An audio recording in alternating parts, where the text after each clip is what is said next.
Hello, Bill speaking. Hey Bill, I'm Peanut from 311. Hey, how's it going, brother? Good, good, super good. Where you calling from? I'm calling from my mobile phone. Ha! But my mobile Ha! phone is in Philadelphia. Philly man, awesome, awesome, Yeah, great. kind of great, kind of great. I mean, hotter than shit, but what are you gonna do? It's the summertime. It also gets people out of the house. Dude, I'm in Fort Lauderdale. You know all about it. It's like a setting for London broil, 24 hours a day here. I love a good London broil. Absolutely, man. So, dude, man, we're excited to see you guys coming down to the Sunset Cove Amphitheater on August 1st. And you guys are what, celebrating like 27 years as a band now? 27 years of keeping it together as a band. To what do you owe the band's longevity and success? I owe the band's longevity and success to really, really authentic-looking body doubles. Oh, perfect. Good. We So you have don't the, have to we have work the hard. best body doubles in the business. We found the guy that takes care of the presidents and the SARS of the world, and we're actually like 4 generations deep into this band. We don't even know each other anymore. Now, No, well, a sense of humor is one strong point. yeah. I think there's this infinite respect for each other where even if we don't necessarily get along all the time, there's still like, I don't know, like we can see it from the other person's point of view, whether or not we agree with it or not, and I don't know, we helped each other through so much. There's no reason to ever stop. Oh, for sure. Did you know getting into this business that you would be doing it for so long? No, I didn't have a return plan from California, thought out when I moved out at 17 to help get this band moving outside of the first 2 years in Omaha. Hmm. But I don't think anybody planned on it lasting. I don't know. It was just it was a blank slate, and we've just been filling it up with our own more or less good decisions for the last 27 years. So again, like no reason to stop. Now, looking back, when did you know that you wanted to make music for a living? When was the first time that you said, man, this is what I want to do? Fuck all that other shit. um, when I finally realized that it was going to be a fuck all that other shit situation in my career, Yeah. as far as making job choices and picked music, I don't know, when I started noticing that other people were noticing that I was good. And I always was kind of like, I think I'm pretty good at this from my own perspective, my own point of view. And then there was girls here and there in high school, as a freshman even, it's like, oh, I didn't know you were good. It's like, oh, I just thought you played. And then, I don't know, it just, we did those first couple of shows. I mean, honestly, it was the first show that we played with Fugazi. I mean, when I got handed $50 after having the time of my life, $50 in cash, it was so great. We got paid $200 for the first show. $50 in hand as a 16-year-old, I was like, I have found my life's purpose. Even if I Right. only had done it that one time, it would have been like, this is my dream job. Wow. Do you still get that feeling when you go on stage now? Totally, 100%. No question about it. That's what gets me out of bed. That's what gets me out of the house. That's what gets me on stage, is that exact feeling.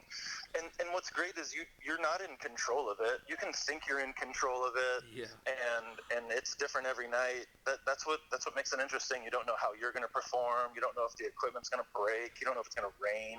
It's like the safe, really kind of selfish side of and helping people out and making people feel better without all the danger of being like a cop or something like that. Of course, of course. Now, as a bass player, are you self-taught? I took lots and lots of lessons, but I'm still pretty self-taught. It's kind of 50-50, I would say. My favorite teachers always just had me bring in my favorite music, and we would figure out how, why, what, and where. And then variations on the same on all of those three questions as well, with everything from Stevie Wonder and Chili Peppers and Melvins and Soundgarden and everything that was going on at the time. And then my teacher would bring in Sly Stone and Parliament and like, this is why you like the music that you like now, is because of George Clinton and Bootsy Collins. Yeah. So, yeah, I learned more about music from my teachers, including my brother and my bandmates, and kind of was just a technique kind of junkie, especially when I was a kid, to try and figure out how many different ways I could play the bass without a pick, Yeah. and just kind of having fun with that. No one really pointed me towards that. I kind of pointed myself towards that, and then falling in love with Mark King from Level 42, Yeah. and Flea, of course, and Yes. Steve Harris from Iron Maiden, and Cliff Burton from Metallica, and somewhere in between the four of those, I feel like I kind of exist. Sweet, man. Now, you guys are on the summer tour, and you're touring with the New Politics. How's that going? It's great, man. Gosh, they got some energy. But I think this is what we were setting ourselves up for. Is like, let's have a younger band that's on the radio, that delivers live like crazy. I think we've fallen into like a white reggae kind of hole where the opening act isn't as exciting. Like it's a great vibe setter. You know, Yeah.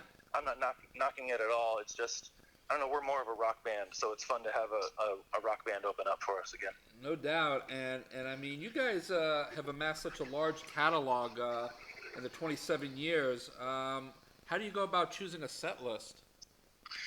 Well, it's easy to choose a set list on this tour because we're playing sometimes up to 10 new songs from the new album. So filling in the holes outside of that on what is generally a 23-song show is pretty easy because we've got the radio songs that we think people want to hear every night.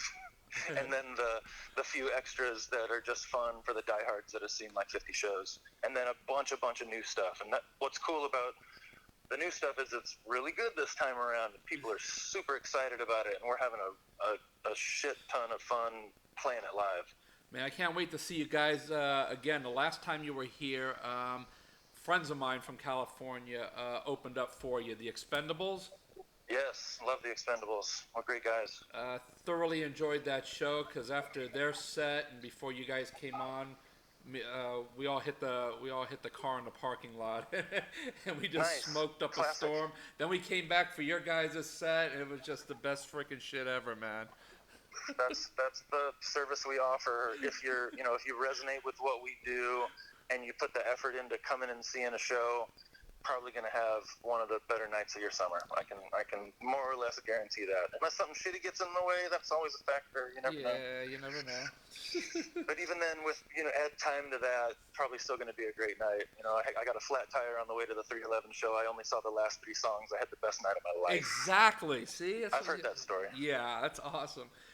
More on a somber note, yesterday with Chad Bennington of Lincoln Park committing suicide, and on Chris Cornell's birthday, and of course Chris Cornell committed suicide. And what do you think's going on there? You have an opinion on that? I mean, from your perspective, it's like we love music. We're gonna get together, play.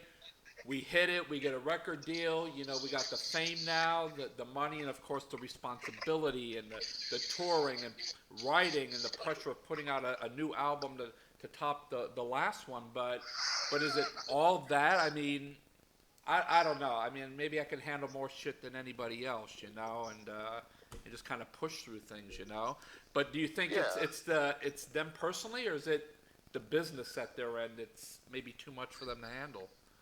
It's like anything. It'll never be one or the other. It's a huge combination of what happened to any of us in our youth, and how good we are at dealing with it, and then I don't know, like just having a coping system outside of synthesizing your past, like meditation and music even, and then just having someone that you can talk to when it gets dark, because of course it gets dark. It gets dark for everybody, and out on the road it gets really lonely, and there's these vicious highs and sometimes scary lows, especially when it's like you said, it's like there's a somberness, there's a cloud over the music industry right now. And it's scary. Artists are sensitive. I think the same thing that allows some people to get up on stage is the same thing that makes them make decisions like Chester made yesterday. It's bold. It's huge. I mean, there's a bravery in letting it all go like that. Like I'm done with this, and I'm ready for what's next. I don't care what anybody thinks. And I think in this century we'll understand that better, and people will maybe make that choice with a clear head and not all full of torment, because you don't know whose headspace is where, whenever. Exactly. But I think there's a maturity to that. If you really are just like done with everything, I don't know. I get it. I really do. Yeah. It makes sense, and it's not cool to talk about in society. Yeah. But there's a reality to that, and there's also, like, you can be the most down and out place in your life, and then you have no idea what the next moment, day, week, year is going to bring. So it seems so worthwhile to stick around, even if the shit is infinitely black. So I don't know. I understand, and it's scary. It actually hit me super hard. Chris Cornell, probably even more, but Chris Cornell always felt like a older brother, like uncle kind of guy. But Chester, like, that's our generation. Yeah. Like, he's younger than me, and I saw him watch us, on stage, and it's crazy. It feels a lot, and it's actually really good to talk about it, even as confused as I might be coming off. And kind of, I'm not used to being sad about shit like this. It doesn't usually. I'm so disassociated, but man, that feels like way closer to a family member than it should, even just because of the musical brotherhood. Yeah, and certainly our hearts go out to Chester's family and his band. I mean, they're on tour now, and we were actually listening to them on Spotify, Lincoln Park, yesterday morning, while me and my wife were getting ready for work, and we're like pumped up that they're coming, within a month here to Florida, and we're like, we're gonna go frickin' see Lincoln Park, So it'll be interesting to see what the band does if they, get a replacement and push on and continue to celebrate their music. Yeah, it's hard to say. Let them figure it out in time. Figure out what's best for them. Exactly. Well, on a more positive note, when this tour is done, what's next for you, man? We're trying to add fall dates to kind of keep the party going. We got a lot of momentum with the songs. The fans are loving the shows. We're getting good offers, on the business side of thing. Kind of making it happen, and we want the attention. These songs are too good for us to just sit around and wait for Jaguar to call us and put us in some commercial. We're gonna light that fire ourselves, just like we have for the most part in our career. So we're gonna work. I want to open up the international markets. There's something about the smaller cities that we've kind of neglected over the last few years that we think would make our summer run bigger. So we're kind of excited about being strategic about just working harder and having fun, spreading around the goodness. Yeah, and we're still young guys, so if you got the energy and you got the goods, hey, retirement isn't until 67, so go out there and do what you love and push it, and that's it, man. Enjoy life, dude. Yeah, that's really what it's about. It's celebrating all the decisions, the good ones and the bad ones, and then not taking it either side of it too seriously, and trying to be in the moment as much as possible, and then keep your people close to you, hug them when times are tough. Awesome, man. Hey, Peanut, thank you for taking time out of your busy schedule. We're going to see you on August 1st, and I'll probably be at the sound check, and we'll say hello. Great. And, yeah, please. And if I bring a guitar, will you guys sign it to benefit the disabled American veterans? Yes, 100%. Awesome, brother. All right, well, we'll see you then. Safe travels on the road. God bless you, and keep cranking out that fucking badass music. Sal, you're the best. Thanks so much. I needed this talk. I really appreciate it. Awesome, brother. See you soon. Have a great afternoon. All right, bye.